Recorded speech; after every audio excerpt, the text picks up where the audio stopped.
El domingo pasado empezamos a tocar un tema bien poderoso que son las tres esferas de la oración. Y hoy vamos a continuar con este tema de lo que son las tres esferas de la oración, porque la oración es un camino grande, un camino insondable, un camino que cada día que transitamos por ese camino vamos a encontrar cosas nuevas para poder relacionarnos con nuestro Dios, para tener comunión con Dios, para que Dios escuche nuestras oraciones. Déjeme decirle algo, la única manera que Dios escucha tu necesidad es a través de la oración. No hay otra manera. Por eso tenemos que aprender a orar, por eso tenemos que aprender a recibir en nuestro espíritu lo que es la oración y profundizar cada día más en esta bendición preciosa que Dios nos dejó de cómo hablar con Él. Aleluya. Bien, las tres esferas de la oración. En Lucas capítulo 11, Jesús está enseñando a sus discípulos a orar. Aleluya. Y les dice, mire, cuando oren, diríjanse a Dios como Padre. Diríjanse a Dios como Padre, porque Él es su Padre. La primera esfera, la primera dimensión, el primer nivel que Jesús les enseñó a sus discípulos de oración es acercarse a Dios como Padre. Yo pregunto, ¿cuántos han tenido un Padre terrenal? Levanten la mano. Eso es poderoso. Por eso cuando escuchamos que Dios es nuestro Padre, tenemos alguna idea de lo que podemos esperar de Dios. Y más si el Padre terrenal es un Padre amoroso, tierno, que nos ha cuidado, lleno de bondad. Claro que vamos a entender mucho mejor a Dios, el Padre celestial. Pero déjeme decirle, cuando Jesús le dijo a sus discípulos que Dios también era el Padre de ellos, para ellos fue algo nuevo, para ellos fue algo impactante, para ellos fue algo que no conocían. ¿Por qué? Porque para los discípulos esto era una revelación completamente nueva. Porque ellos conocían al Dios que había hablado con ellos en el monte Sinaí. ¿Recuerdan allí cuando el pueblo de Israel, saliendo de Egipto, llegan al borde del monte Sinaí y dice, mañana Dios hablará con el pueblo? Y vino Dios y bajó sobre el monte y dice que el monte temblaba y humeaba y hubo relámpagos y la gente empezó a escuchar la voz de Dios. Y luego le dijeron a Moisés, no, eso es muy difícil, eso es muy duro. Más bien, Moisés, habla tú con Dios y luego cuéntanos lo que Él nos quiere decir. Y esa actitud del pueblo de Israel pareciera que fuera para ese tiempo, pero esa actitud sigue ahora. Es el tiempo, es esa persona que dice, ore por mí, ore por mí, ore por mí. Pero ¿por qué tú no oras? No es que Dios a ti te escucha. ¿Y por qué no te escucha a ti? Porque es que terrible. Porque es que cuando vaya a Dios tengo que mostrarle mi vida y yo quiero seguir viviendo las mismas cosas.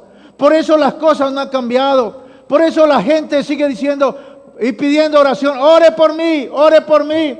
Y cuando alguien te diga, ore por mí, diga, con mucho gusto vamos a orar. Y diríjalo en una oración y oren juntos para que las personas aprendan también a orar. Y ahora Jesús les está diciendo, pueden orar a Dios como Padre. Ahora, ellos conocían de ese Dios del monte Sinaí, un Dios que hablaba de bendiciones si obedecían y hablaba de castigos y maldiciones si desobedecían y hablaba de cumplir la ley.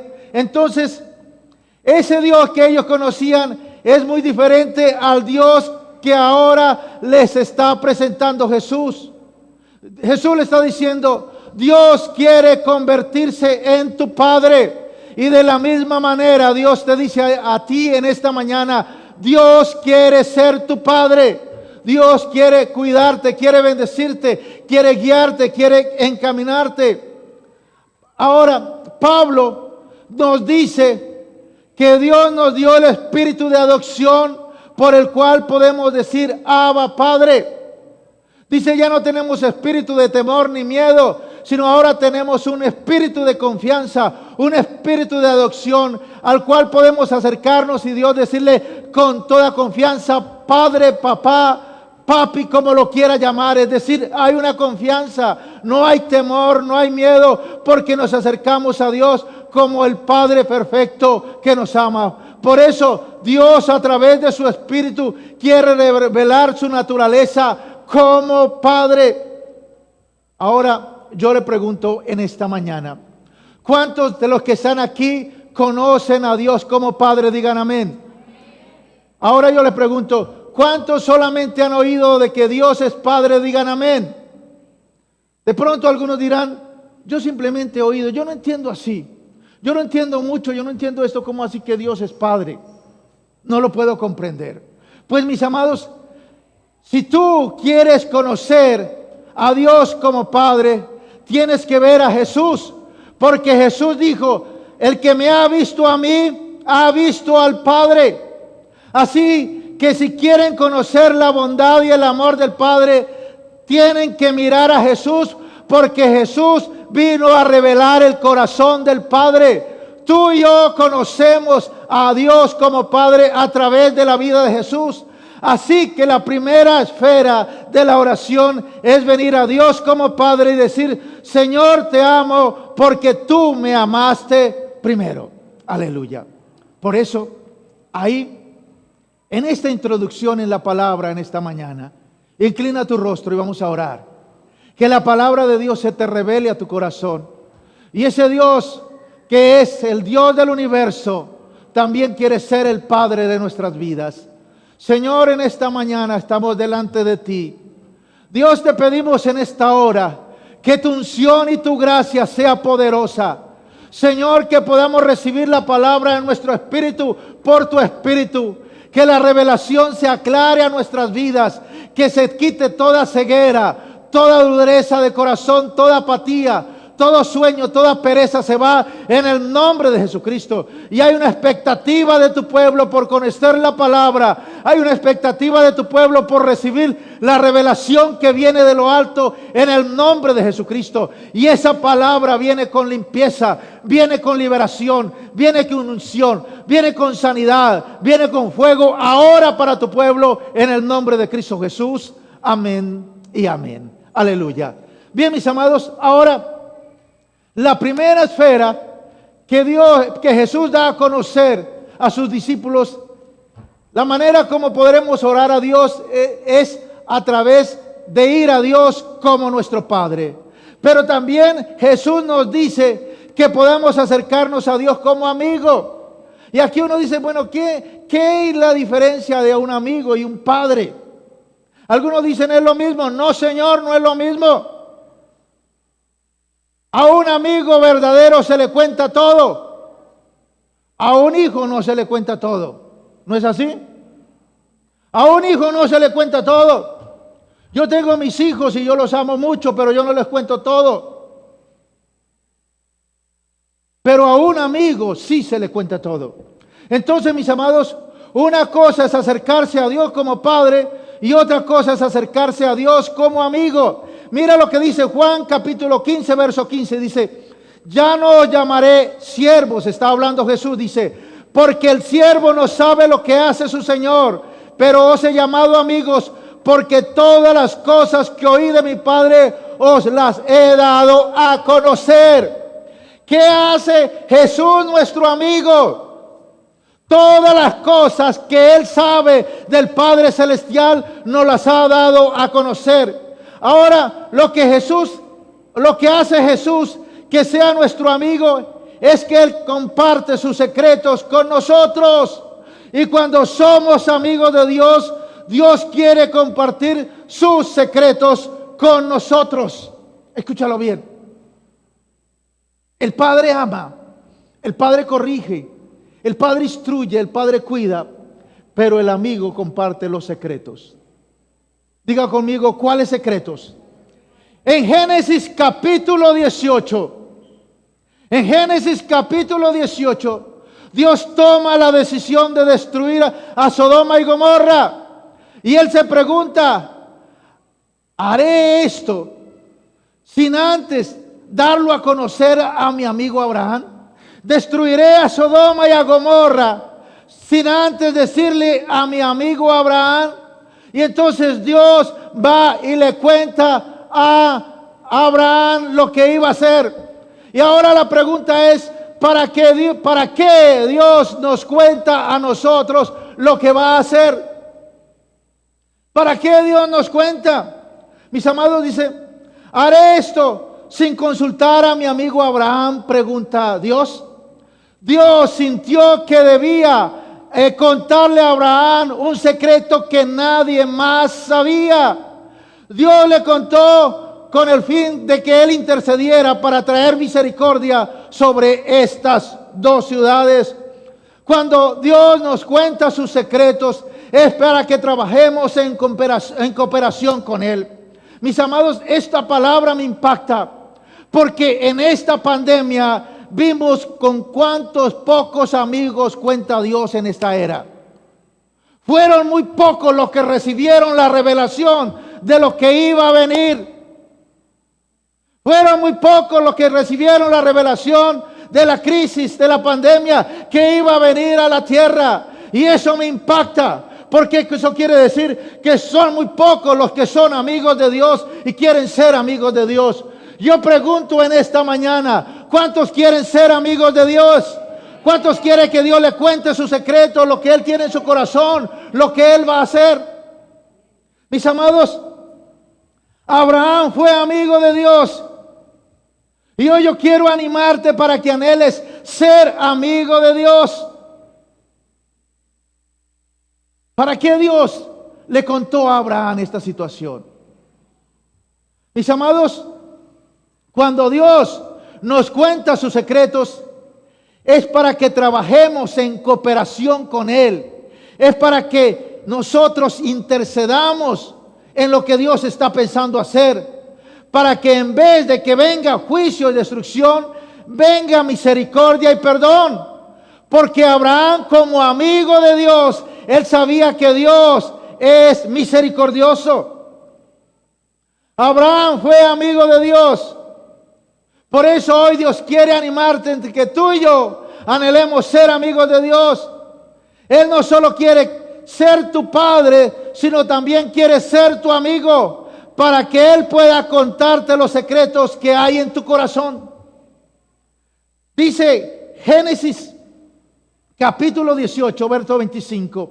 Y aquí me impacta, porque Abraham no solamente era amigo de Dios, sino también él sabía que Dios era su juez. Mira lo que dice Génesis 18, 25, versión TLA, dice: tú eres el juez de toda la tierra.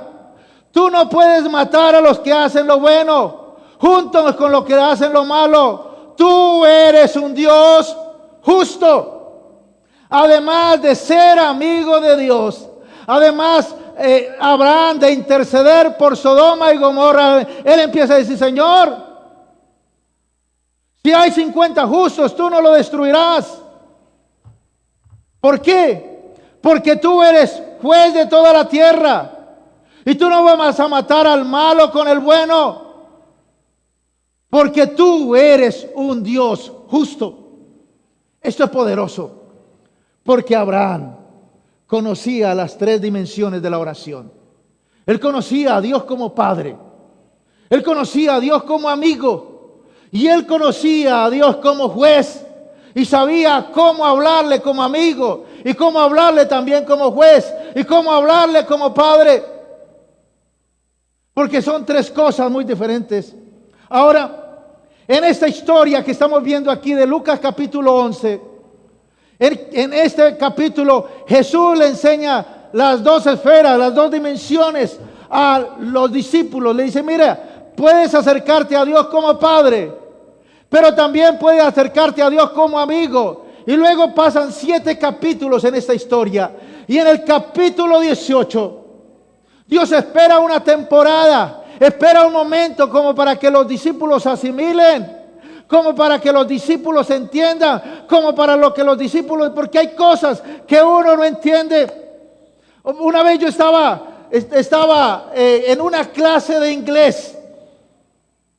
La profesora de inglés, que es una mujer de Dios, es una misionera, nos estaba diciendo el significado de una palabra.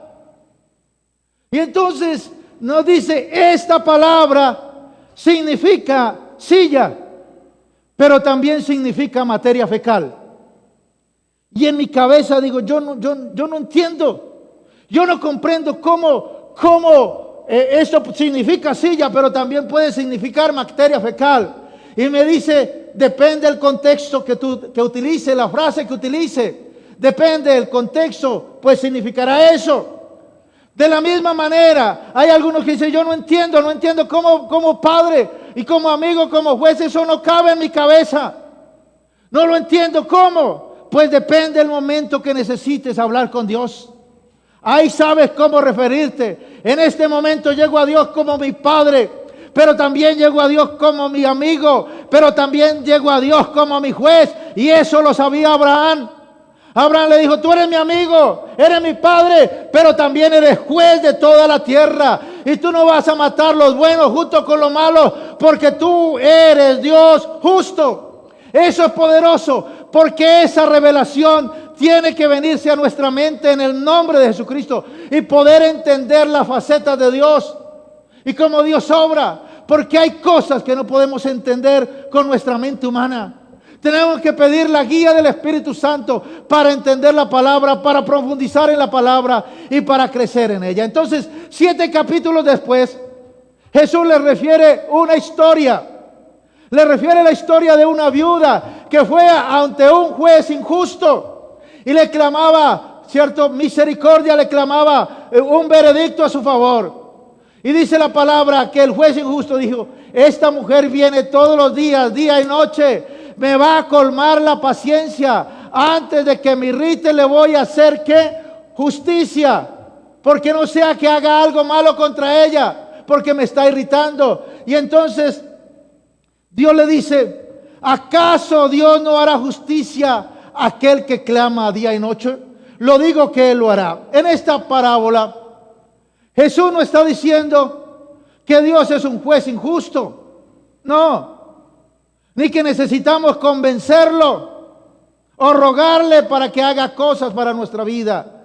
Lo que Él estaba diciendo es que si esta viuda pudo obtener un veredicto a su favor de un juez injusto, cuánto más Él conocerá un veredicto a tu favor, porque Él es el juez que juzga toda la tierra. Eso lo sabía Abraham. Señor, tú eres el juez de toda la tierra. Tú no puedes destruir Sodoma y Gomorra, porque tú no vas a destruir al justo con el injusto, al malo con el bueno. Y le dice Dios, sí, tú lo sabes muy bien, yo no lo haré. El problema es que no había ni uno justo. Por eso vino el castigo sobre Sodoma y Gomorra. Por eso tenemos que aprender cómo acercarnos a Dios como juez. Tenemos que aprender cómo acercarnos a Dios como el juez de toda la tierra. La viuda dijo, hazme justicia contra mi adversario. Y como decíamos, la palabra adversario es una palabra que viene del griego antidikos, que significa aquel que presenta una demanda legal. Es decir, nuestro adversario Satanás es aquel que presenta una demanda legal en contra de nosotros. Satanás es el adversario. Y dice la palabra que anda como león rugiente buscando a quien devorar. Escúchalo bien. No dice que es un león, sino que como león rugiente anda buscando a quien devorar. Él no puede devorar cuando quiere. Él no puede atacarte cuando quiere. Pero por eso anda rondando tu vida, buscando un derecho legal, algo que pueda acusarte para luego devorarte. Porque de lo contrario el diablo no puede tocar tu vida. Porque el diablo aún tiene que someterse a las leyes de Dios.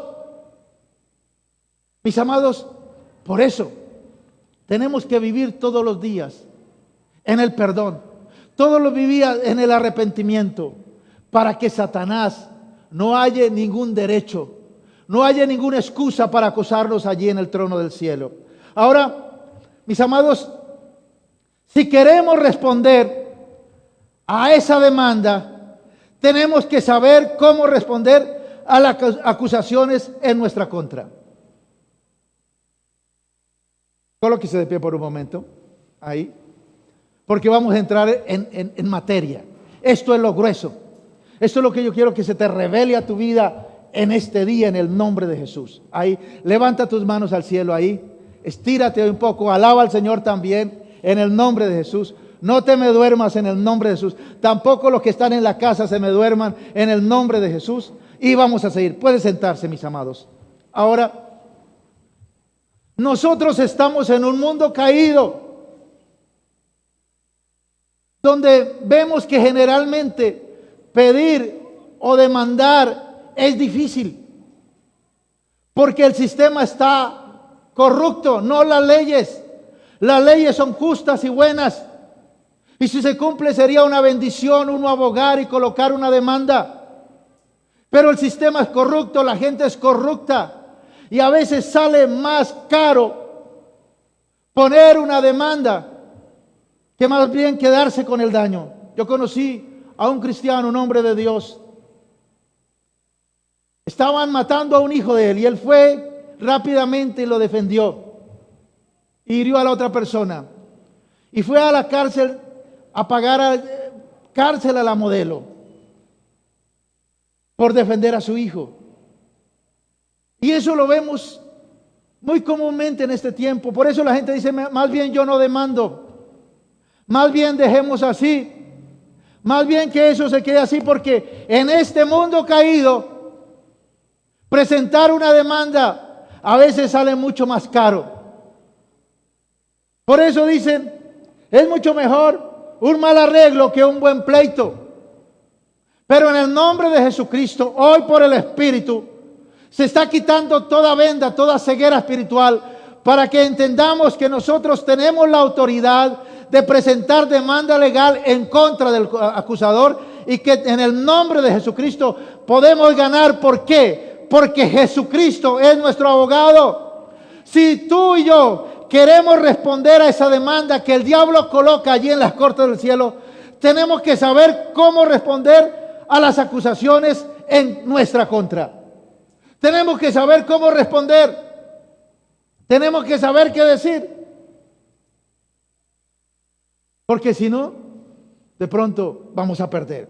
Mire lo que dice Apocalipsis 12, 10 y 11. Dice: entonces oí una gran voz en el cielo que decía: ahora ha venido la salvación, el poder y el reino de nuestro Dios y la autoridad de su Cristo, porque ha sido lanzado fuera el acusador de nuestros hermanos, el que los acusaba delante de nuestro Dios día y noche. Y ellos le han vencido por medio de la sangre del Cordero y de la palabra del testimonio de ellos, y menospreciaron sus vidas hasta la muerte. Aquí está hablando que hay un acusador. Dice, el acusador de los hermanos, el acusador del pueblo de Dios. Dice, aquel que va a colocar una demanda, ¿cierto? Hay alguien que trae un caso en contra de tu vida. Y como el que lo hace, dice la palabra, día y noche, está esperando que tú des oportunidad, que tú falles para ir a colocarte una demanda, ¿cierto? ¿Qué es lo que pasa, mis amados? Hay alguien que trae un caso en tu contra ante Dios día y noche para quitarte el derecho que tus oraciones sean contestadas. ¿Por qué muchas veces nuestras oraciones no son contestadas? Porque hay alguien que colocó en la corte del cielo una demanda que estorba. Y como Dios es legal, Él no puede saltarse sus leyes hasta que en el nombre de Jesucristo esa demanda sea resuelta. Ahora, si hemos orado, hemos estado orando por mucho tiempo, ¿cierto? Oraciones de acuerdo a la palabra de Dios por largos periodos de tiempo, pero no vemos respuesta de Dios.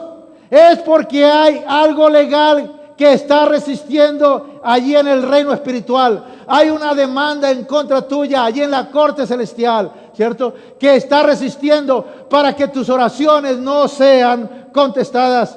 Por eso, mis amados, Jesús nos enseña a orar en una tercera esfera o dimensión. ¿Cuál es esa tercera esfera o dimensión? Ir y orar a Dios como juez. Recuerda, no solo oramos a Dios como Padre Dios nos ama, nos cuida, nos protege, nos defiende y provee. Como amigo nos revela sus secretos, pero como juez nos defiende de las acusaciones del diablo allí en la corte del cielo. Por eso tenemos derecho a presentar nuestro caso ante la corte del cielo para que cualquier problema legal sea removido, sea quitado del camino y entonces podamos tener la respuesta de Dios. Y mire lo que dice el verso 11, dice, ellos lo vencieron. ¿A quién? Al acusador, al que tenía la demanda contra nosotros por tres cosas. Dice, primero lo vencieron por la sangre del Cordero. Segundo, por la palabra del testimonio y por no valorar sus vidas a punto de ponerlas en peligro de muerte. Ahora, tres cosas muy importantes para vencer el diablo, ¿cierto?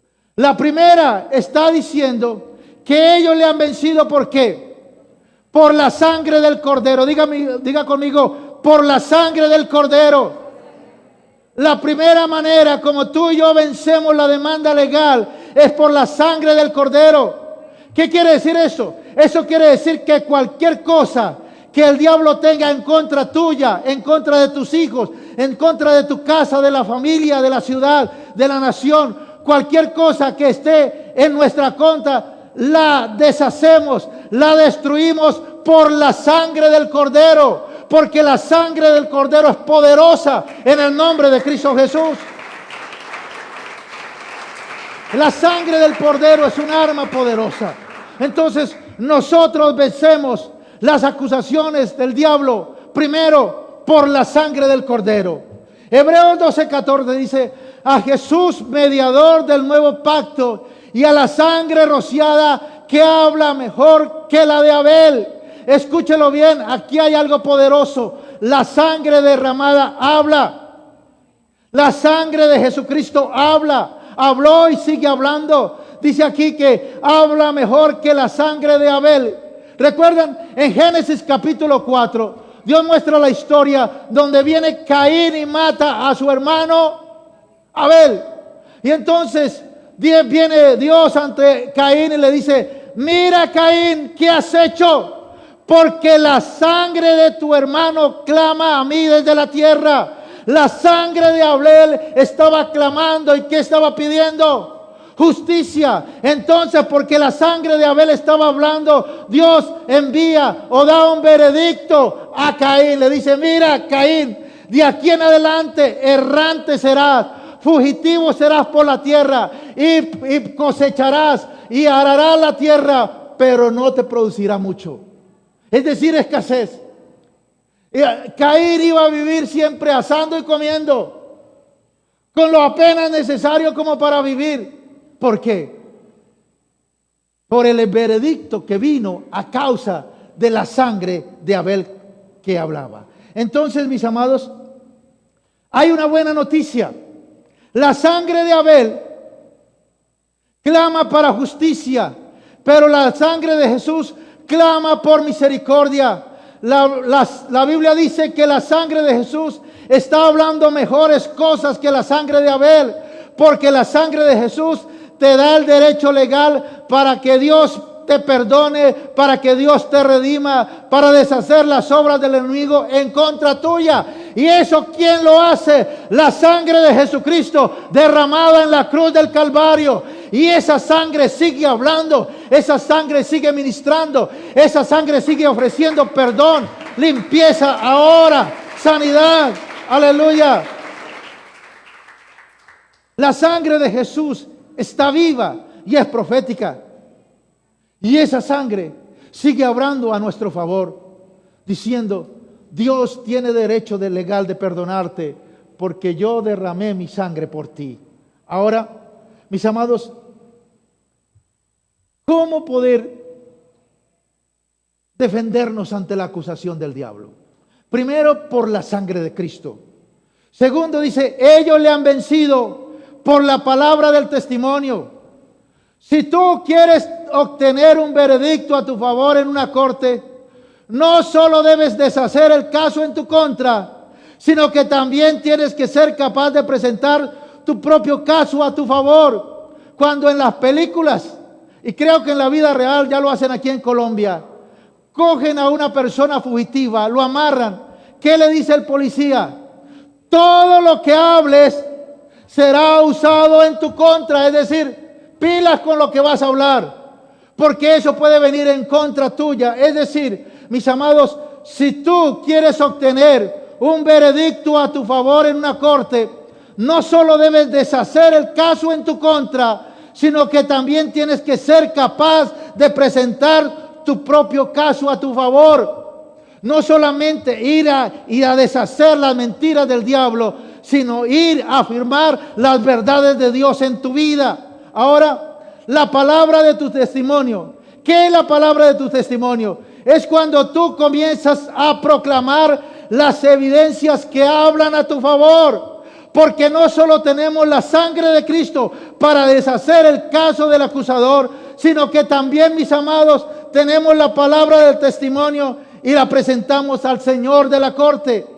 Ahora, tú puedes presentar 4 cosas por la palabra de tu testimonio. Porque no puedes ir a decir lo que quieres. No, Señor, aquí vengo porque tu palabra dice, ayúdate que yo te ayudaré. Eso no dice la palabra. Eso hace que tú seas un ignorante y no vas a tener eco allí en la corte. Primero, nosotros presentamos la palabra de testimonio. Lo primero que hacemos es lo que Jesús ha hecho por mí. Diga, Jesucristo me salvó, Jesucristo me sanó, Jesucristo me redimió. Yo me defiendo en la corte del cielo por lo que Jesucristo hizo por mí. Jesucristo lo hizo por mí. Él pagó por mis pecados. Él pagó por mi maldad. Él me limpió con su sangre preciosa. No solamente eso, sino que dice la palabra que nos hizo reyes y sacerdotes para Dios el Padre. Entonces, cuando tú te defiendas y allí en la corte del cielo, primero coloca lo que Jesús hizo por ti. Pero para eso tienes que saber lo que Jesús hizo por ti. Y eso lo encuentras en la palabra de Dios. Eso lo encuentras en la palabra del Señor. Me impactaba el verso que colocamos en la petición de los intercesores que estaban orando esta madrugada. Cuando estábamos orando por un tiempo de milagros en este tiempo de Semana Santa. Y el verso dice más o menos así. Cuando Jesús expiró, murió, entregó su espíritu, dice que entonces tembló, los sepulcros se abrieron, los muertos resucitaron, salieron y empezaron a caminar. ¿Te imaginas eso? Lo poderoso de lo que Jesucristo hizo por nosotros, lo poderoso y glorioso que Jesucristo hizo por nosotros. Por eso tenemos que presentar lo que Jesucristo hizo por nosotros. Él es nuestro abogado. Hijitos míos, si alguno tuviere pecado, abogado tenemos para con el Padre, a Jesucristo el justo.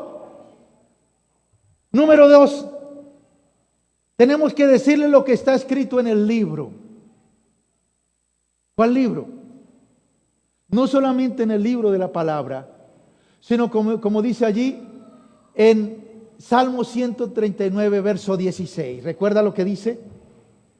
Que cuando estábamos siendo gestados en el vientre de nuestra mamá, dice que nuestro embrión lo vieron a Él. Y en el libro que cada uno de nosotros estaba escrito todas las cosas sin faltar una de ellas. Es decir, en el libro estaba escrito el día que íbamos a nacer y el día que íbamos a partir de esta tierra. Todo está escrito. Señor, por eso le recordamos, Dios, tú tienes un destino para mí. Tú tienes un propósito para mí. El diablo no se va a interponer. El diablo no me va a quitar, no me va a desviar del destino. Porque yo tengo un destino poderoso y grande en el Señor. Por eso dile a Dios lo que está escrito en el libro. Pero también, número 3, recuérdale a Dios las palabras proféticas que te han dado personalmente. ¿A cuántos le han dado una palabra profética? ¿Cuántos han tenido un sueño de Dios? Recuérdalo ahí. Recuérdalo, Señor. Tú me dijiste por tu palabra que yo soy un apóstol para el siglo XXI. En el nombre de Jesucristo, yo lo declaro. Y el diablo no va a dañar ese propósito. El diablo no se va a interponer. Tú me dijiste que yo iba a ser un hombre de Dios, un empresario, un político, una mujer de Dios, y el enemigo no se va a interponer en tu propósito. Tú me dijiste que yo iba a ser la persona más rica de Santander, un adinerado, y eso no se ha acabado. Dios, ese propósito está en tu vida, que el diablo no se interponga para que eso se cumpla. Es decir, es cuando le recordamos a Dios las palabras proféticas que nos han dado personalmente. Eso es poderoso. Y número 4, las promesas de la palabra de Dios. Por eso estamos aprendiendo las donas. Porque si nosotros no tenemos la palabra de Dios en nuestro espíritu y en nuestro corazón, será difícil proclamar. Porque cuando no tenemos la palabra de Dios, no tenemos ningún argumento para pedir. ¿Cómo le reclamamos al Señor? ¿Cómo le pedimos? Pero cuando decimos, Señor, tu palabra dice, no te canses de hacer el bien, que a tu tiempo cosecharás si no te das por vencido, Señor, yo lo creo en el nombre de Jesús. Y tu palabra dice, tú guardarás en completa paz aquel cuyo pensamiento en ti persevera, porque en ti ha confiado, yo lo creo. Y tu palabra dice, Jehová me pastoreará siempre, y en la sequía saciará tu alma, Señor. Por eso tú eres mi pastor. Y si hay un líder que me dañó mi corazón, eso no se interpondrá en el camino de Dios, porque sigo adelante, porque yo tengo el pastor de pastores en mi vida. Es decir, nosotros reclamamos y vencemos al enemigo declarando y citando las promesas de la palabra de Dios. Dios mismo dice en su palabra, pregúnteme, indágueme, pregúnteme, Señor, ¿qué viene después de esta crisis? ¿Qué viene después de estudiar en el colegio? ¿Qué viene después de estudiar en la universidad? ¿Qué viene para mí? Señor, ¿cuál es mi cónyuge, mi esposo, mi esposa? ¿Cuántos hijos voy a tener? ¿Cuál es mi participación en el ministerio? Pregúntele, indágueme, que yo le voy a contestar. Señor, ¿por qué no avanzo en la vida? Pregúnteme, que yo les voy a decir. Pregúnteme, que yo les voy a contestar. Por eso, cuando nosotros lo hacemos, cuando nosotros hablamos por la palabra de nuestro testimonio, ¿cierto? Por lo que Jesús hizo por mí, por lo que está escrito en el libro, por las palabras proféticas que me han dado, por las promesas de su palabra.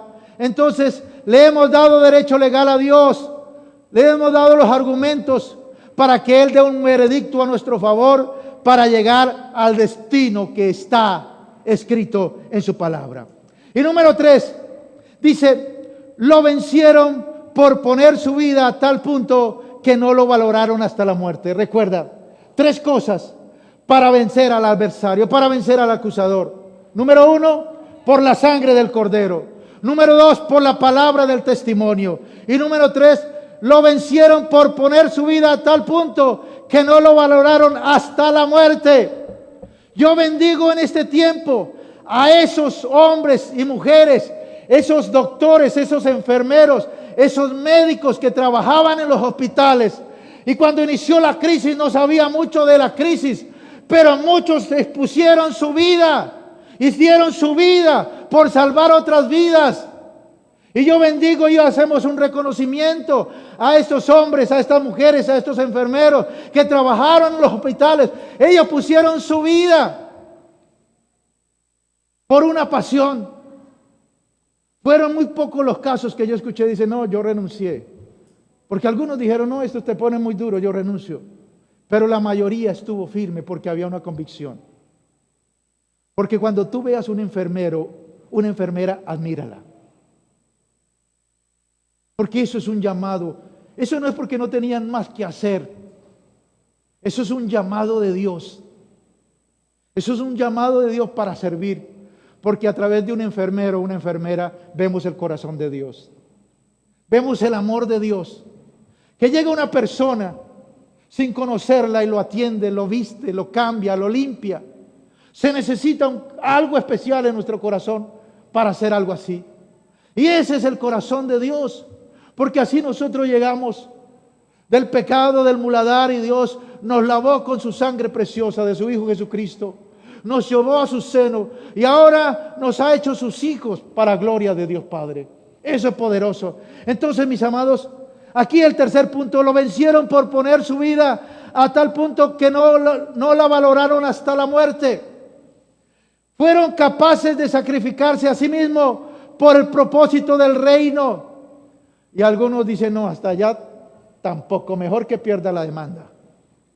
No, porque yo no quiero perder la vida. Mira lo que dice Mateo 16:25.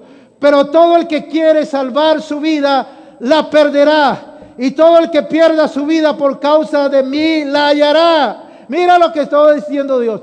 Jesús, todo el que quiera salvar su vida, la perderá. Pero todo el que pierda su vida por causa de mí, la hallará. Jesús no está diciendo literalmente que todos tengan que morir, sino que todos hemos sido llamados a dejar nuestra vida en la tierra. Así como un enfermero, una enfermera deja muchas cosas por atender un turno, por estar ahí. Deja muchas ilusiones, muchas circunstancias. De la misma manera, nosotros tenemos que dejar muchas cosas que nos gustan, que nos agradan, sueños humanos, sueños que no son malos, pero no son de Dios.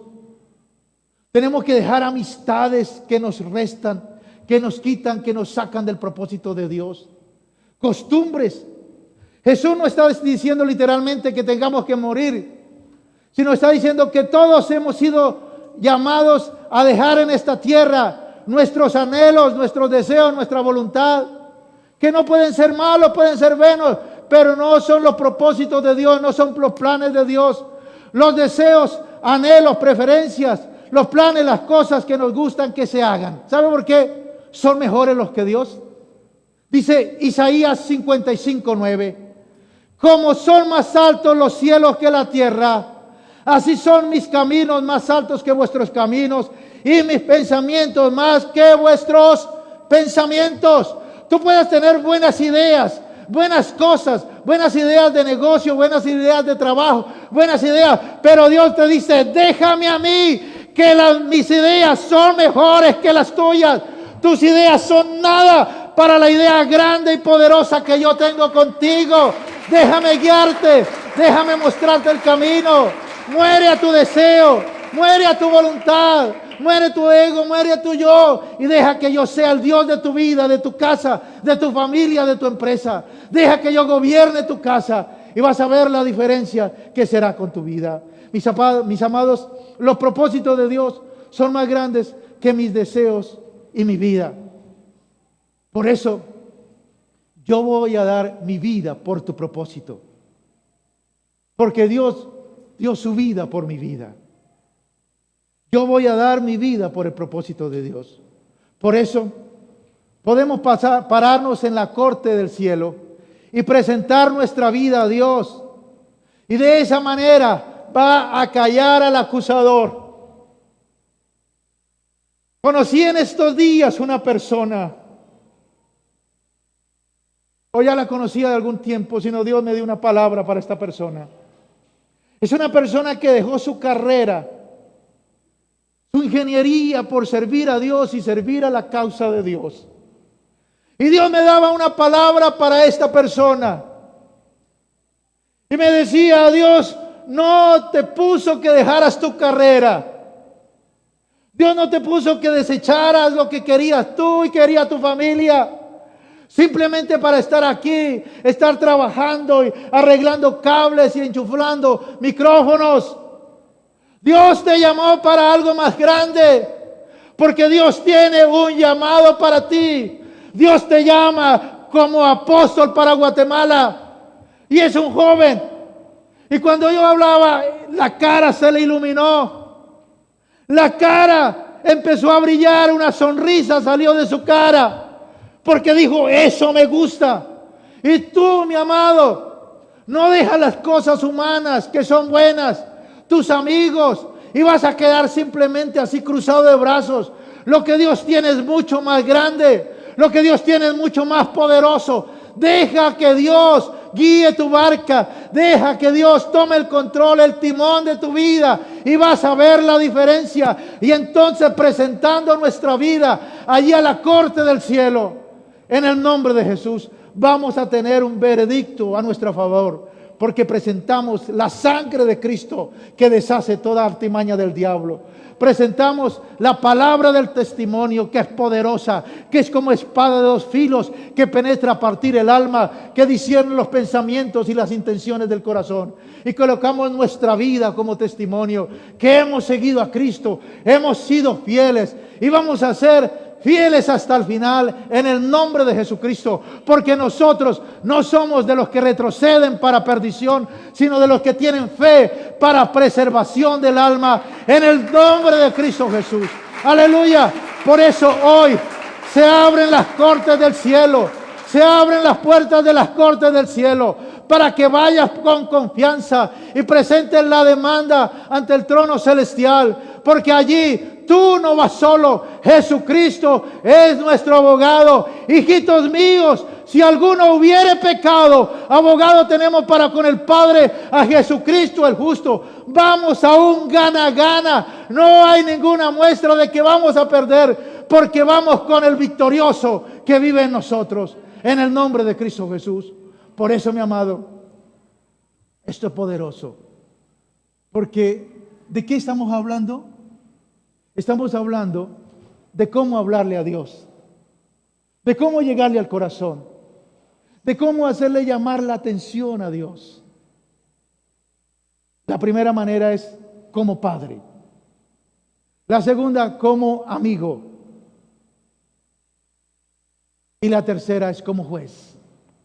Estas tres dimensiones de la oración, cuando las empezamos a utilizar, cuando empezamos a llegar de esa manera a las cortes del cielo, cuando vamos allí al corazón del Padre y nos recostamos en su pecho, y cuando vamos a Dios como amigo y abrimos nuestro corazón y le decimos todo lo que hay en nuestro corazón, entonces somos transparentes, somos limpios, y ninguna acusación tiene peso en el trono del cielo.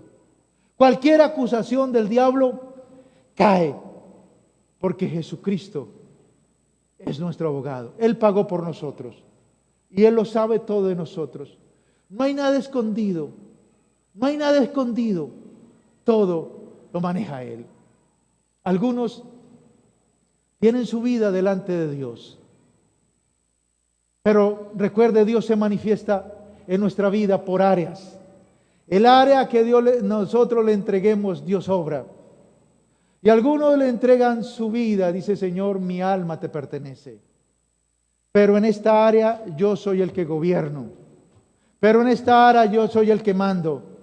Pero en el área de las finanzas yo soy el que mando. Pero en el área de lo sexual yo soy el que mando. Pero en el área de la familia yo soy el que organizo.